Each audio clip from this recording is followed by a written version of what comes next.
अस्सलाम वालेकुम, welcome back to alicoachingacademy.com। आज हम शुरू कर रहे हैं फर्स्ट ईयर का first chapter, that is introduction to fundamental concepts. ये जो इंट्रोडक्शन टू फंडामेंटल कॉन्सेप्ट्स है, ये बिल्कुल फंडामेंटल चीज़ें हैं, लेकिन इसमें मैथमेटिक्स ज़्यादा है और केमिस्ट्री कम है। मतलब यहाँ हम ज़्यादा मैथमेटिक्स पढ़ेंगे और हम वो तरीके ढूंढेंगे कि जिस तरीके से हम मैथमेटिक्स को, जो हमने मैनुअल तरीके से पहले पढ़ी थी, उसको कैसे हम आसान से आसान कर सकते हैं। एनीवेज, यहाँ पर जो टॉपिक्स है वो ये हैं। अब मैं आपको एक्सप्लेन कर रहा हूँ, लेकिन उससे पहले भाई alicoachingacademy.com ये वेबसाइट पे जाएं। ये जो हमारा कोर्स है इसको हमारे साथ कंप्लीट करें और जीते 20,000 तक रुपए। अब ये होगा कि जब आप लेक्चर देखते हैं, हर लेक्चर के नीचे आपको एक वो मिलेगा कमेंट की जगह, वहां पर जाके उस लेक्चर की समरी लिखिए। लेक्चर की समरी आप जब सबमिट करेंगे उसके बाद आपको नजर नहीं आएगी, क्योंकि हम ये नहीं चाहते कि मुख्तलिफ लोग वो सबमिट करें और फिर हर बंदे को दूसरी की समरी नजर आए और जाके कॉपी पेस्ट मैंने थोड़ा सा एडिट करके या रिफ्रेश करके वो लिखे। हर बंदे ने अपनी मेहनत करनी है। इस लेक्चर्स को शुरू से लेकर आखिर तक करना है आपने। हम ये आपके लिए लाई हैं। ये जो कोर्स है ये आपके लिए है, या उन स्टूडेंट्स के लिए स्पेशली जो कि अफोर्ड नहीं कर सकते, जो दूर दूर रहते हैं, जो अकेडमीज आ नहीं सकते, ये उनके लिए है। तो एनीवेज, चलो शुरू करते हैं। इनके अंदर कौन कौन से टॉपिक्स हैं। Number 1, the first topic is atomic mass. So atomic mass को हम पढ़ेंगे। एटॉमिक मास हम जब पढ़ेंगे तो आपने पढ़ा होगा, एक को कहते हैं हम मास नंबर और दूसरों को कहते हैं एटॉमिक मास। तो अब ये जो मास नंबर है और एटॉमिक मास है, या रिलेटिव एटॉमिक मास भी इसको कहते हैं, इसको हम पढ़ेंगे डिटेल में। उसके बाद हमारे पास आता है एम्पिरिकल फार्मूला। एम्पिरिकल फार्मूला और ये है मॉलिक्यूलर फार्मूला। अच्छा, दो बातें बताना चाहूंगा। एक तो जो पंजाब फेडरल से बच्चे हैं, तो वो तो इन टॉपिक्स के साथ यूज टू होंगे, जो कि उनकी फर्स्ट यूनिट में है, और ठीक है। लेकिन हमारे जो केपीके वाले बच्चे हैं, तो उनकी बुक्स में ये जो है फर्स्ट ईयर में नहीं है। जो हमारे पंजाब और फेडरल के बच्चे हैं उनकी बुक्स में है, तो भाई उनको मसला नहीं है, क्योंकि ये जो सिलेबस बनाया गया है ये फेडरल एंड पंजाब की बुक्स के मुताबिक बनाया गया है। मतलब उनको देख के डिजाइन किया गया है। अच्छा, कहेंगे हम ये चीजें हमें कहाँ मिल सकती हैं, कि ये जो अगर आप केपीके से है, फिर आप जाके अपने सेकेंड ईयर की यूनिट नंबर 24 में जाएं, उस 24 के आखिरी जो यूनिट है उसके अंदर कंबस्शन एनालिसिस देखिए, और उसके साथ आपको एम्पिरिकल एंड मॉलिक्यूलर फार्मूला मिल जाएगा, वो कंबस्शन एनालिसिस। तो वो जो सारा टॉपिक है वो एक्चुअली ये वाला टॉपिक है, वो हम सारा उठा के कंबस्शन एनालिसिस, कि कौन वाटर को ऑब्जॉर्व करता है, कैसे हम एम्पिरिकल फार्मूला मालूम कर सकते हैं, फिर उससे जाके हम मॉलिक्यूलर फार्मूला कैसे मालूम कर सकते हैं, वो सारी चीजें हम इसी चैप्टर के अंदर यहां पढ़ेंगे। ओके, उसके बाद आता है मोल। तो मैं जरा इन तीन टॉपिक्स को एक लूं। एक है concepts of mole, construction of mole ratios as conversion factors in stoichiometry, and Avogadro number. असल में ये है अवोगाड्रो नंबर, अवोगाड्रोज नंबर। अब ये तीन नहीं है, ये जो तीन टॉपिक्स है ये इनको मैं एक लेता हूं, क्योंकि इनको हमने एक्सप्लेन करना है अभी। अब आते हैं importance of assumptions of stoichiometry, stoichiometric calculations. तो स्टोइकियोमेट्री नीचे लिखी है और ये ऊपर, लेकिन एनीवेज ये कोई मसला नहीं है। हम क्या करेंगे, यहां पर हम ये पढ़ेंगे, स्टोइकियोमेट्री पढ़ेंगे हम, स्टोइकियोमेट्री और उसके हम असम्पशंस पढ़ेंगे कि इसकी कितनी असम्पशंस हैं। अच्छा, अब ये कहेंगे सर कि कहीं बुक्स में नहीं है, तो उसके लिए आपने ये करना है कि आपने उसके लिए ये वाली किताब नहीं है अली सीरीज बुक्स की जो फर्स्ट ईयर वाली बुक है, ये वाली बुक आपको देखनी है। क्योंकि एक काम किया हमने, वो काम ये है किया ना, मैंने आपको बताया कि ये जो डिजाइन किया गया है ये फेडरल एंड पंजाब बुक्स के मुताबिक डिजाइन किया गया है, केपीके के मुताबिक नहीं है, या सेम के मुताबिक नहीं है। अब वो बच्चे क्या करेंगे जिनकी बुक के मुताबिक नहीं है, उनके लिए हमने ये कहना, ये वाली बुक जो हमने लिखी है, ये वाली बुक, उसमें हमने ये क्या, वो जो फेडरल में और पंजाब में है वो चीजें जो कि केपीके में नहीं है, या सिंध में नहीं है, या बलूचिस्तान में नहीं है, वो बच्चे इस किताब को पढ़े। इस किताब के अंदर वो सारी चीजें दी गई हैं जो कि आपको चाहिए। फॉर एग्जाम्पल मैं आपको ऐसे बताऊं, कुछ टॉपिक्स ऐसे हैं जो कि आपको सिर्फ पढ़ने हैं, किसके लिए, वो जो कि आपने सिर्फ पढ़ने हैं एमडीकैट के लिए। जब आपने एमडीकैट के लिए वो टॉपिक्स पढ़नी है या वो चीजें सिर्फ पढ़नी है, तो उसमें बकायदा दिया गया है, आपको स्क्रीन पे नजर आ जाएगा, उस पर नजर आ जाएगा कि भाई उसमें दिया है कि only for MDCAT federal Punjab, ये दिया। मतलब बी केपीके वाले बच्चे ना पढ़े। हाँ, केपीके वाले बच्चे हैं आप, और ये सिंध वाले बच्चे हैं लेकिन आप एमटीकैट देते हैं फिर उसके बाद ये पढ़ें, लेकिन अगर नहीं है तो आप ये ना पढ़ें। उसके अलावा आपको सेल्फ चेक्स मिल जाएंगे जो कि फेडरल और एमटीकैट की लिए इंपॉर्टेंट होते हैं। वो एग्जाम्पल जो किसी भी बुक से है लेकिन आपके एमटीकैट के लिए इंपॉर्टेंट है, या ये छोटी सी किताब है बनाई गई है, बहुत छोटी बुक है, लेकिन आपको किसी भी टेक्स्ट बुक पढ़ने के बजाय ये पढ़िए, उसका अल्टरनेट है। मतलब you need an alternate to study 3-4 books. तो 3-4 किताबें पढ़ने के बजाय आप एक ही किताब पढ़े and that is this book. Do understand? तो ये बुक आपके पास होनी चाहिए। ये पहला सबसे पहली किताब, अगर आप कहें मेरी जो बेसिक्स है वो मैं सीखूं जो अकॉर्डिंग टू दिस है, तो फिर आपको ये वाली किताब पढ़नी पड़ेगी। एनीवेज, फिर मैंने कहा कि ये जो 3 टॉपिक्स हैं इनको मैं एक में लूंगा। अब गौर से आपने देखना है इधर, ये कैसे मैं एक में लूंगा ये मैं एक्सप्लेन करता हूं, लेकिन पहले हम आते हैं इधर। स्टोइकोमेट्रिक कैलकुलेशन है। ये जो स्टोइकोमेट्री है ना, अब जो यहां मसला ये आता है कि ये स्टोइकोमेट्री, तो जो केपीके बच्चे हैं वो तो कहेंगे हमारे चैप्टर का नाम स्टोइकोमेट्री है, ऐसा है ना। हमारे चैप्टर का नाम ही स्टोइकोमेट्री है और ये बिल्कुल ठीक भी है क्योंकि उनकी चैप्टर का नाम स्टोइकोमेट्री है। फिर उसके बाद स्टोइकोमेट्री में जब आप जाते हैं नीचे, फिर आता है बैलेंस केमिकल इक्वेशन आता है, फिर उसके बाद उनकी कैलकुलेशंस आती हैं, फिर कन्वर्जन आती है, ये सारी चीजें हैं, ये यहां पर है। लेकिन यहां पर एक डिफरेंस है। ये जो चीजें हैं जहां पर आप स्टोइकोमेट्री में पढ़ते हैं तो मोल वाली चीजें हम यहां पढ़ते हैं, इसलिए मैंने आपको कहा इन चीजों को भी छोड़े। वहां पढ़ते हैं ना मोल कैलकुलेशन, मोल फ्ला, वो स्टोइकोमेट्री में है केबीके बुक में, लेकिन फेडरल पंजाब में नहीं है। या हम सिलेबस की बात करेंगे, जो एमडीकैट का सिलेबस है उसकी बात करेंगे, उसके मुताबिक मोल अलग, पूरा का पूरा अलग, स्टोइकोमेट्री अलग। अब क्वेश्चन ये है स्टोइकोमेट्री है क्या। मैं जरा सिलेबस की बात करूं, यहां पर स्टोइकोमेट्री है क्या है। स्टोइकोमेट्री कहते हैं, स्टोइकोमेट्री की असम्पशंस, हमारे पास असम्पशंस है कि तमाम रिएक्टेंट्स प्रोडक्ट्स में कन्वर्ट होंगी, ये। उसके बाद उसकी 2 एप्लीकेशंस हम पढ़ते हैं। एप्लीकेशंस क्या है? 2 एप्लीकेशन, एक को हम कहते हैं लिमिटिंग रिएक्टेंट, और आप लिमिटिंग रिएक्टेंट को जानते होंगे। और आपको याद होगा कि अगर आप केपीके बुक से, मैं केपीके के लिए इसलिए कहता हूं क्योंकि ये जो सिलेबस है ये केपीके बुक के मुताबिक नहीं है, तो वहां पर बच्चे सबसे ज्यादा कंफ्यूज होते हैं। बल्कि बहुत सारे टीचर्स और लोग आपको कहते हैं कि आपने फुल बुक पढ़नी है। ये जो आपको कह रहे हैं ये आपके साथ जुल्म करते हैं। और दूसरी बात, ये उनका लैक ऑफ नॉलेज का पता चलता है कि भाई वो कहते तो हैं खुद को कि हम एमटीकैट की टीचर्स हैं, लेकिन वो है तो नहीं है, क्योंकि उनको इतना तक नहीं पता है कि सिलेबस जो बना है वो किस बुक को लेके बना है या किस सिलेबस को से ये डिराइव्ड है, ये नम्स के सिलेबस से डिराइव्ड है। They don't even know this thing. ये हकीकत किसी को नहीं पता। तो जब नहीं पता और किसी टीचर ने आपको कहा कि जाके फुल कोर्स पढ़े, फुल बुक पढ़े, फुल चैप्टर तैयार करे, समझो यही टीचर नहीं है, ये रॉन्ग नंबर है। ये रॉन्ग नंबर्स बहुत ज्यादा होते हैं, रॉन्ग नंबर से आपने बचे रहना है। जो मैं आपको कहूं वही फॉलो करना है, ठीक है।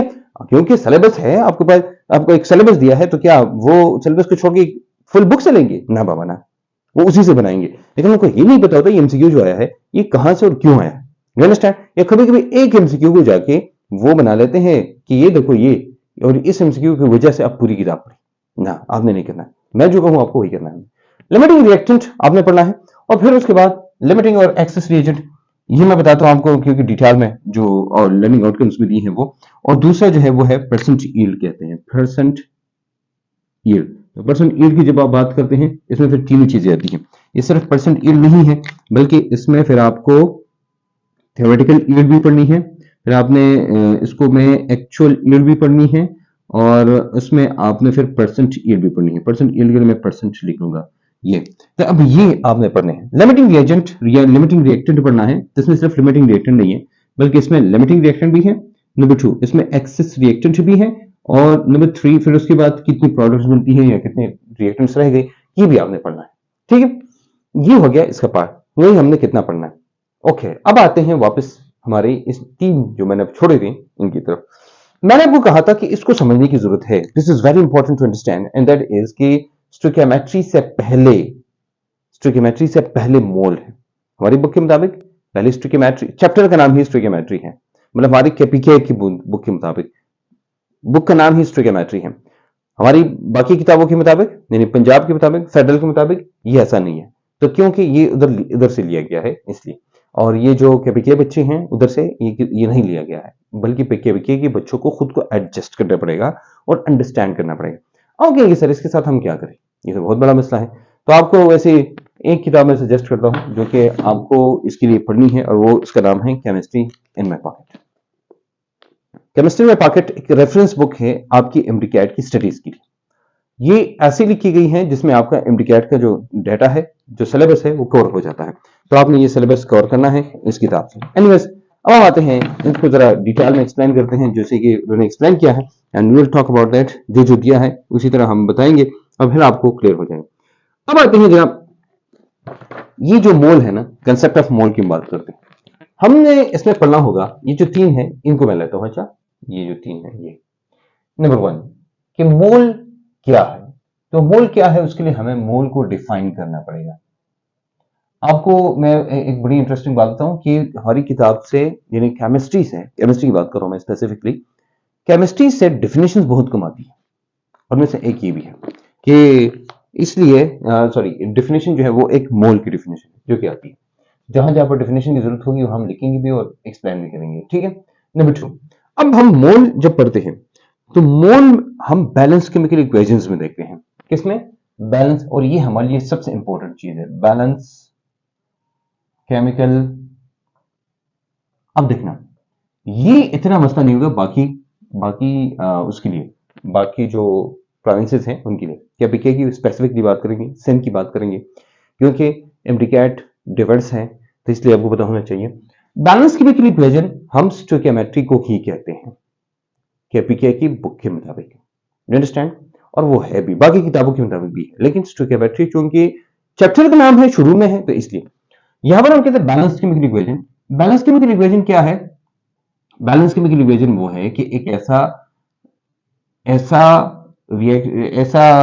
ऐसी इक्वेशन या ऐसा रिएक्शन जिसमें जो number of reactants and products की एटम्स है वो बराबर है या मास बराबर है, नंबर एक।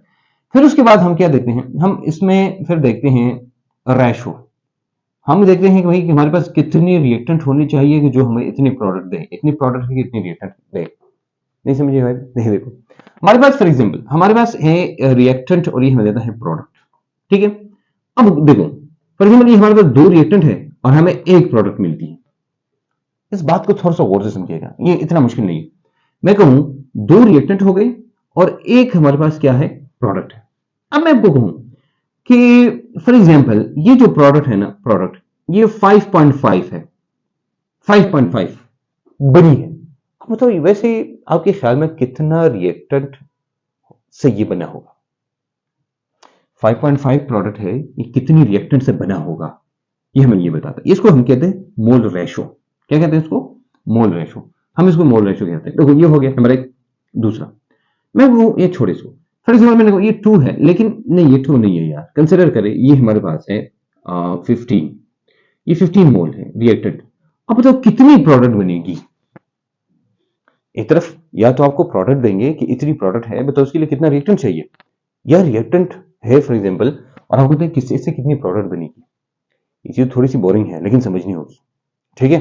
सिंपल, रिएक्टेंट है, प्रोडक्ट है, रिएक्शन को लेके बैलेंस करो, उसके बाद बैलेंस करो। ये बैलेंस है एक्चुअली, ये बैलेंस, मैंने कहा बैलेंस ऊपर लिखा है। उसके बाद रेशो हम देखते हैं। फॉर एग्जाम्पल हम ये कहते हैं यार कि एक दर्जन, वैसे बताते हैं, एक दर्जन जो केला है वो फॉर एग्जाम्पल 200 रुपए का है, लेकिन मुझे दर्जन नहीं चाहिए, मुझे 3 दाने चाहिए केले।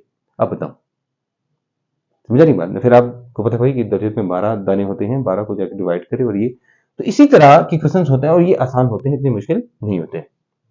एनीवेज, अब आते हैं जनाब तीसरे की तरफ। ये तो हो गया हमारा मोल रेशो, कि जो हम क्या करेंगे, हम मोल रेशो मालूम करेंगे।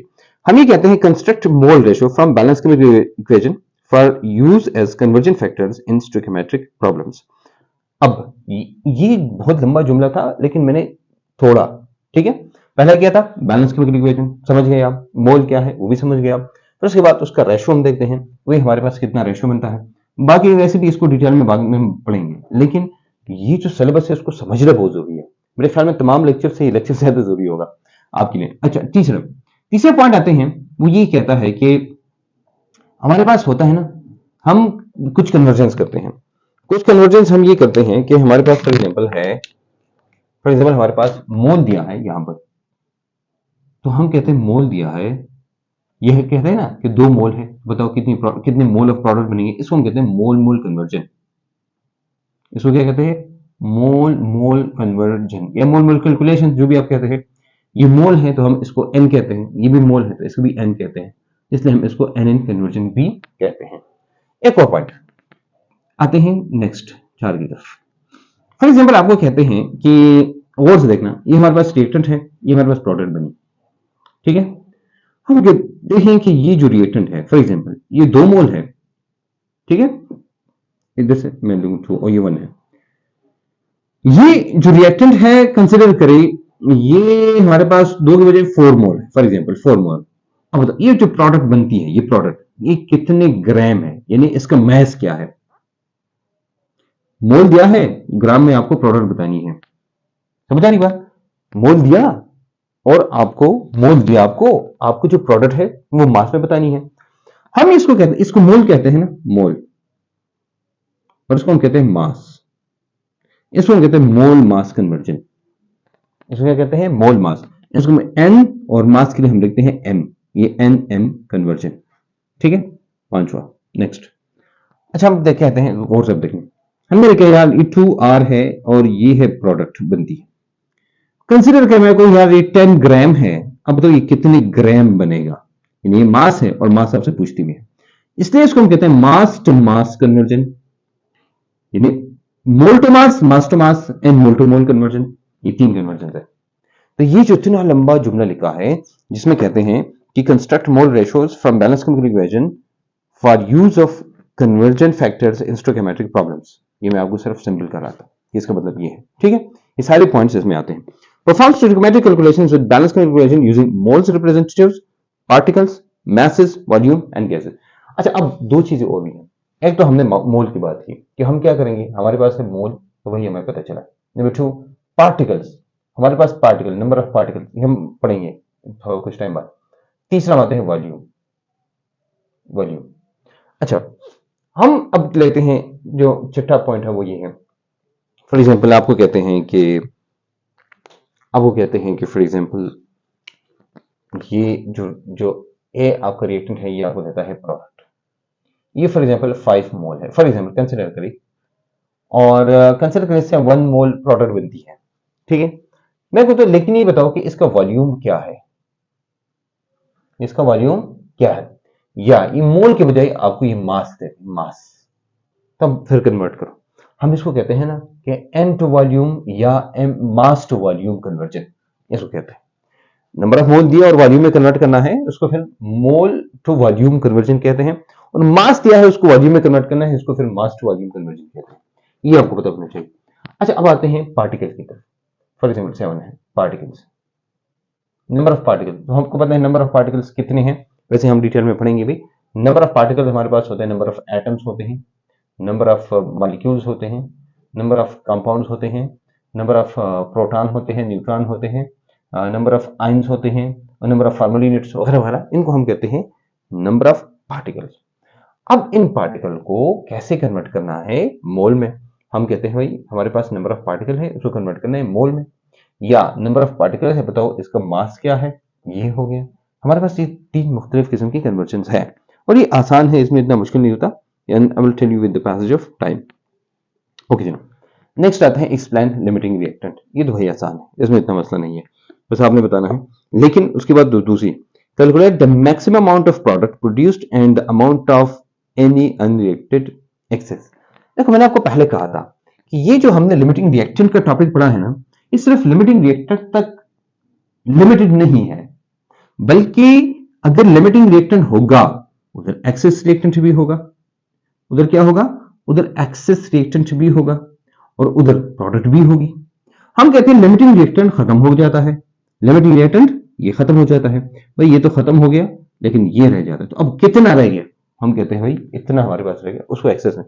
फिर ये लिमिटिंग रिएक्टेंट ने कितनी प्रोडक्ट दी वो भी आपने बतानी है। तो 3 चीजें हम यहां पढ़ेंगे, एक लिमिटिंग रिएक्टेंट क्या है, प्रोडक्ट कितनी बनती है, और जो एक्सेस रिएक्टेंट है वो कितना बच जाता है।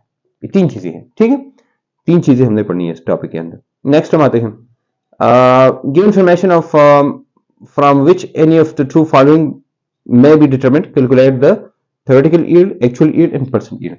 देखो मैंने आपको कहा उन्होंने सिर्फ परसेंट ईल्ड दिया है ना, तो परसेंट ईल्ड का मतलब सिर्फ परसेंट ईल्ड नहीं है, बल्कि परसेंट ईल्ड का मतलब होता है कि आपने क्या बताना है, नंबर वन आपने बताना है थ्योरेटिकल ईल्ड। थ्योरेटिकल ईल्ड बताओ भाई, थ्योरेटिकल ईल्ड क्या है। दूसरा बताओ कि एक्चुअल ईल्ड बताओ, और तीसरा क्या है, उसको हम कहते हैं परसेंट ईल्ड। ये तीनों की तीनों आपने बताने हैं। पर थ्योरेटिकल ईल्ड किसे कहते हैं, परसेंट ईल्ड किसे कहते हैं, हम कहते हैं भाई थ्योरेटिकल ईल्ड हमेशा ज्यादा होती है परसेंट ईल्ड से, परसेंट ईल्ड ज्यादा होती है थ्योरेटिकल ईल्ड से। अब दोनों में से कौन सा ठीक है, क्यों है, ये भी हम बात करेंगे इसमें। फिर उसके बाद calculate theoretical yield and the percent yield when given the balance equation, the amount of reactant and the actual yield. आपको फॉर एग्जांपल एक्चुअल ईल्ड दी है, तो आपने फिर बताना है कि परसेंट ईल्ड हम कैसे मालूम करते हैं। Anyways, this was the very first introduction to the fundamental concepts। ये जो यूनिट है इसकी हमने इंट्रोडक्शन की, हम बल्कि हमने इसका सिलेबस आपको डिस्कस किया, क्योंकि इस चैप्टर को पढ़ने से पहले इसका सिलेबस सही जानना बहुत जरूरी है, इसलिए आपको पता होना चाहिए। टॉपिक्स यही है, मैंने आपको कहा कि आप थोड़ा सा ख्याल रखिएगा जो कैबी के स्टूडेंट्स हैं, तो वो स्टोकेमेट्री जो है वो हमारी ये जो है ये मोल स्टोकेमेट्री में ही आता है केपीके बुक में, लेकिन सिलेबस के मुताबिक मोल अलग है, उसके बाद स्टोकेमेट्री शुरू होती है। बाकी बुक्स में इतना मसला नहीं है, लेकिन सिर्फ यही जो बुक है इसका आपको पता होना चाहिए। एम्पिरिकल मॉलिक्यूलर फार्मूला बाकी बुक्स में है, सिर्फ और सिर्फ केपीके में नहीं, तो इसको आपको ख्याल रखना है। फर्स्ट यूनिट की बात कर रहा हूं मैं, तो ये हमारे पास हो गया ये वाला नो के भाई, ये थोड़ा सा इसको जाके एक एक टॉपिक को आप देखिए, और जब आप अंडरस्टैंड करेंगे, और आपने इसी तरह ही तैयार करना है जिस तरह हम यहाँ पर मैंने आपको यहाँ पर बताया। ठीक है, मिलेंगे इंशाल्लाह फर्स्ट लेक्चर मतलब एटॉमिक मास के साथ। फिर मैं आपको बताऊंगा मास नंबर क्या है, एटॉमिक मास क्या है, एटॉमिक मास कैसे हम कैलकुलेट करते हैं, इसको कैसे इंटरकन्वर्ट हम कर सकते हैं, ये सारी चीजें हम पढ़ेंगे। मिलेंगे इंशाल्लाह एक नई वीडियो के साथ, नए कंसेप्ट नए आइडियाज के साथ। आपका साथ चाहिए, आपको सपोर्ट चाहिए सोशल मीडिया पे, भाई तमाम सोशल मीडिया पर फैलाए, क्योंकि यहाँ पर जो हम दे रहे हैं आपको ये अप टू डेट बिल्कुल न्यू सिलेबस के मुताबिक अपडेट लेक्चर्स। मिलेंगे इंशाल्लाह, इजाजत दीजिए।